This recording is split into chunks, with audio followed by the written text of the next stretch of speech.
Hi viewers, welcome to my channel. இன்னைக்கு கார்த்திகைக்கு வந்து நம்ம ஐட்டம்லாம் பார்த்துட்டு இருக்கோம், பிரசாதம்லாம் என்னென்ன பண்ணுவோம்னு. அதில் இன்னைக்கு வந்து அடை எப்படி பண்ணுறதுங்கிறத பார்க்க போகிறோம். இந்த அடைக்கு வந்து நான் என்ன ப்ரொபோர்ஷன் எடுத்துட்டேன்னா 1.5 கப்பு வந்து பச்சரிசி. பொதுவாக வந்து பச்சரிசி புழுங்கரிசி எது வேணால் போடலாம். ஒன்று நெய்வேத்தியத்துக்கு பச்சரிசி தான் போடுவோம். இன்னொன்று பச்சரிசியில் பண்ணுற அடை வந்து ஜாஸ்தி கிறிஸ்பியாக இருக்கும் கம்பேர்ட் டு புழுங்கரிசி. 1.5 கப்பு வந்து பச்சரிசி எடுத்துட்டு இருக்கேன். 3/4 கப்புக்கு கொஞ்சம் மேலேயே கடலைப்பருப்பு எடுத்துட்டு இருக்கேன். 1/2 கப்பு வந்து தோரம்பருப்பு எடுத்துட்டுருக்கேன். 1.5 டேபிள் ஸ்பூன் உளுத்தம்பருப்பு எடுத்துட்டுருக்கேன். உளுத்தம்பருப்பு எப்பயுமே குறைச்சி போட்டுக்கணும். ஏன்னா உளுத்தம்பருப்பு பொதுவாக கொஞ்சம் வழவழப்பு தன்மை கூடியும் கிறிஸ்பினஸ் குறைஞ்சிரும். அதுக்காக திருப்பி ஒரு தடவை சொல்லிடுறேன். 1.5 கப்பு பச்சரிசி, 3/4 கப்புக்கு மேலே கடலைப்பருப்பு, 1/2 கப்பு தோரம்பருப்பு, 1.5 டீஸ்பூன் வந்து 1.5 டேபிள் ஸ்பூன் வந்து உளுத்தம்பருப்பு. அதாவது இந்த 3 பருப்பையும் சேர்த்தா கிட்டத்தட்ட 1.5 கப்பு இருக்கும். இல்லாட்டி கொஞ்சம் குறையும். உங்களுக்கு அப்படி குறையிறதுன்னு தோணிச்சுன்னா கொஞ்சம் கடலைப்பருப்பு போட்டுக்கலாம், ஈக்குவல் குவான்டிட்டி போடணும்னு ஆசைப்பட்டா. அதர்வைஸ் இந்த ப்ரொபோர்ஷன் தான் நான் போட்டிருக்கிறது. இதை வந்து இது எல்லாத்தையும் நல்லா களைஞ்சு ஒரு 2 மணி நேரம் ஊற வச்சுட்டு அதுக்கப்புறம் அரைக்க போகிறோம். இப்போ நான் 2 மணி நேரம் ஊற வச்சுருக்கேன். அதை இப்போ மிக்சியில் வந்து பச்சை மிளகா, ஒரு 2 பச்சை மிளகா, 2 வத்த மிளகா போட்டு உப்பு போட்டு அரைச்சி எடுத்துன்னு வர போகிறேன். கொஞ்சம் நைஸாக தான் அரைக்க போகிறேன். அதாவது மெல்லிசா அடை தோசைம்பாலே அந்த மாதிரி பண்ணுறதுக்கு. இதுக்கு வந்து தேங்காயை பல்லெல்லாம் நறுக்கி வச்சுட்டுருக்கேன். பெருங்காயம் எடுத்து வச்சுட்டுருக்கேன். கருவேப்பிலை இருக்குது. இப்போ வந்து இந்த அடைக்கு அரைச்சன் வந்துட்டு அப்புறம் உங்களை பார்க்குறேன். நான் வந்து நல்ல நைஸாக அரைச்சி எடுத்துகிட்டு வந்துட்டேன். இப்போ வந்து நம்ம இன்னைக்கு என்ன வாக்க போகிறோமோ இப்போ அதுக்குள்ளே மாவு மட்டும் நான் எடுத்து வச்சுக்கிறேன்.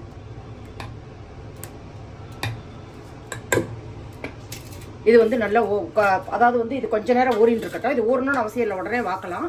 இது ஊறின்னு இருக்கட்டும். அதுக்கப்புறம் நான் வந்து இதில் கருவேப்பிலை, பெருங்காயம், தேங்காய் எல்லாம் போட்டுக்க போகிறேன். அதுக்குள்ளே இதுக்கு தேவையான சட்னி, வெங்காயம், ஆனியன், கார்லிக் இல்லாத சட்னி ஆகும்னா நம்ம அரைச்சிடுவோம் இதுக்கு. ஏன்னா பண்டிகை அன்றைக்கி நம்ம வெங்காயம் பூண்டு யூஸ் படுத்த மாட்டோம் இல்லையா, அதுக்காக அந்த சட்னி எப்படி பண்ணுறதுங்கிறத பார்த்துருவோம்.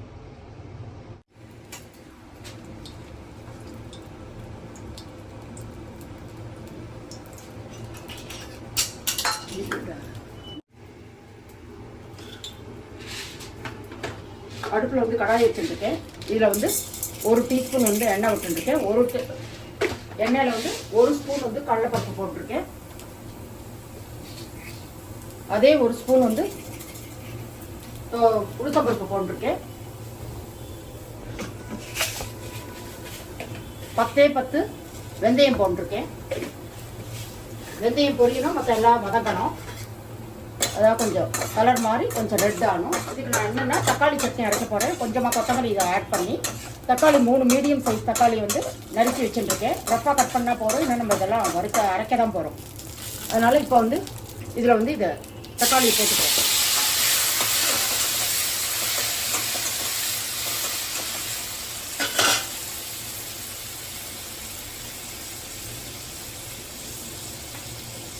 நாலஞ்சு வத்த மிளகா போட்டிருக்கேன். உங்கள் உரப்புக்கு ஏற்ற மாதிரி நீங்கள் போட்டுக்கோங்க.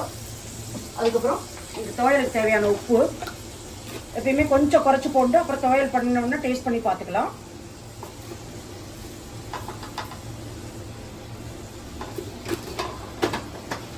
நார்மலாக பண்ணுறப்ப இந்த சட்னி வந்து நீங்கள் வெங்காயம் வச்சு பூண்டு வச்சு பண்ணிங்கன்னா ரொம்ப டேஸ்டியாக இருக்கும். நம்ம இது சேர்க்க முடியாதனால இன்றைக்கி வந்து தக்காளி கொஞ்சம் வதங்கட்டும்.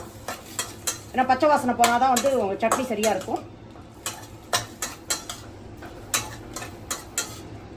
தேங்காய் வந்து ரொம்ப வதக்கினா வந்து அதோட ஹெல்த் பெனிஃபிட்ஸ் வந்து கெடுதல், நமக்கு நல்லதில்லை.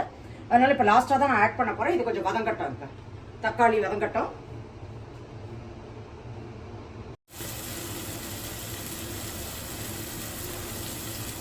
தக்காளி நல்லா வதங்கிட்டு இதில் ஒரு சின்ன பீஸ் வந்து புளி போட்டிருக்கேன். அதுக்கப்புறம் ஒரு கை வந்து கொத்தமல்லி.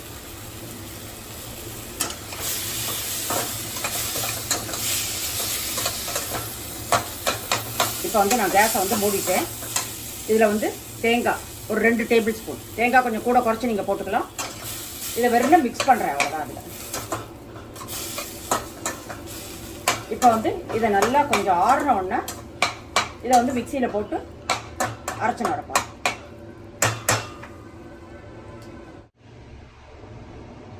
துவையலுக்கு வறுத்ததெல்லாம் ஆறிடுத்து. இதை வந்து மிக்சியில் போட்டு நைஸாக அரைச்சின்னு வரேன். கொஞ்சம் லைட் குறவரன்னு இருந்தாலும் நல்லா தான் இருக்கும்.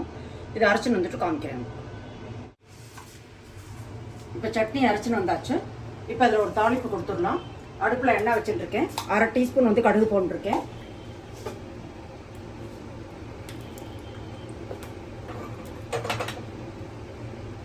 பொடிக்க ஆரம்பிச்சுட்டு இதில் வந்து பெருங்காயம் போட்டிருக்கேன் 1/4 டீஸ்பூன்.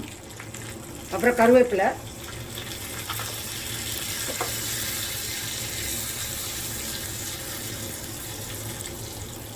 இதை வந்து இந்த சட்னியில் தாளிச்சு போட்டுருக்கேன். இப்போ நம்மளோட டேஸ்டியான வித்தவுட் ஆனியன் கார்லிக் இல்லாத ஒரு சட்னி வந்து ரெடி ஆகிடுது. இது ரொம்பவே டேஸ்டியாக இருக்கும். இது வந்து நான் சட்னி அது இட்லி, தோசை எல்லாத்துக்கும், உப்புமா எல்லாத்துக்கும் தொட்டுக்கிறதுக்கு நல்லாயிருக்கும். இதையே நீங்கள் கொஞ்சம் கெட்டியாக அரைச்சிங்கன்னா தொகையல் மாதிரி சாதத்தோட பயஞ்சிக்கலாம். இப்போ சட்னி ரெடி ஆகிடுது. அடுத்து நம்ம அடையை பார்ப்போம். இப்போ அடமாவில் வந்து பெருங்காயம் போட்டிருக்கேன். ஒரு பல்லாக நறுக்கின தேங்காய், எவ்வளோ வேணுமோ உங்களுக்கு எவ்வளோ பிடிக்குமோ அப்படி போட்டுக்கலாம். கருவேப்பிலை பொடிப்படியாக நறுக்கினது,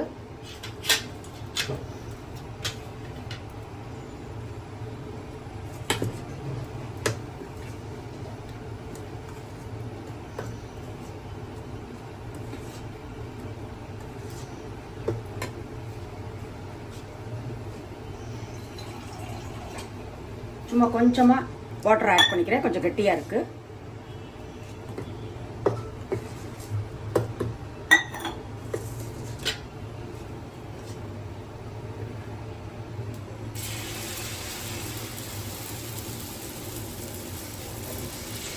எண்ணெய் விட்டுட்டாச்சு. தவால நல்லா காஞ்ச உடனே அதுக்கப்புறம் போடணும். இல்லாட்டி வேகாது, அப்படியே ஒட்டின்றுவோம் கல்லோட. அதனால நல்லா காஞ்சிருக்கான்னு பார்த்துட்டு அதுக்கப்புறம் உங்களுக்கு டவுட்டாக இருந்தால் தண்ணி கொஞ்சம் தெளித்து பார்த்துக்கலாம். கையை வச்சு பார்த்தாலும் ஆவி தெரியும், நமக்கு ஆவி வருது. இப்போ வந்து பொதுவாக கார்த்திகைக்கு வந்து இந்த மாதிரி 5 ஓட்டை போட்டால் அடை வந்து வாக்குறது வழக்கம்.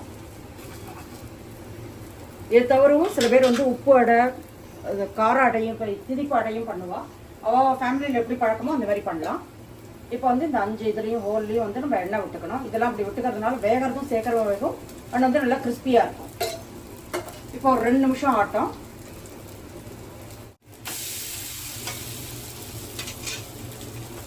இப்போ வந்து அடையை திருப்பி போட்டாச்சு.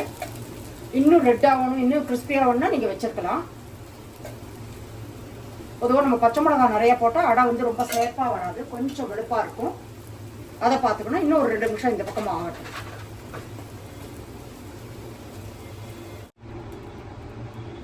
இப்போ ஒரு அடை வந்து ஆயிடுச்சு. இப்போ இன்னும் ஒரு அடை வாத்து காமிச்சிடுறேன்.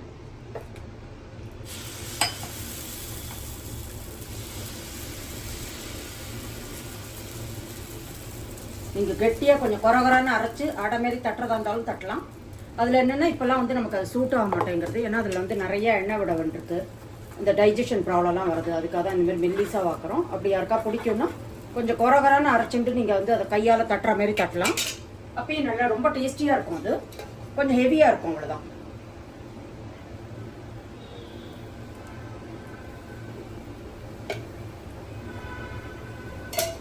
ஒரு 2 நிமிஷம் கழிச்சு பார்ப்போம்.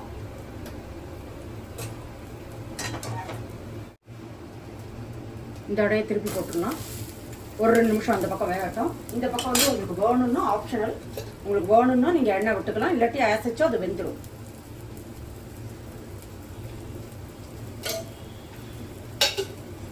இந்த அடையம் எடுத்து இப்போ நம்மளோட டேஸ்டியான கார்த்திகை முருகனோட பிரசாதம் வந்து ரெடி ஆகிடுது. நைவேத்தியம் பண்ணிவிட்டு உங்களுக்கு நான் வந்து டேஸ்ட் பண்ணி காமிக்கிறேன்.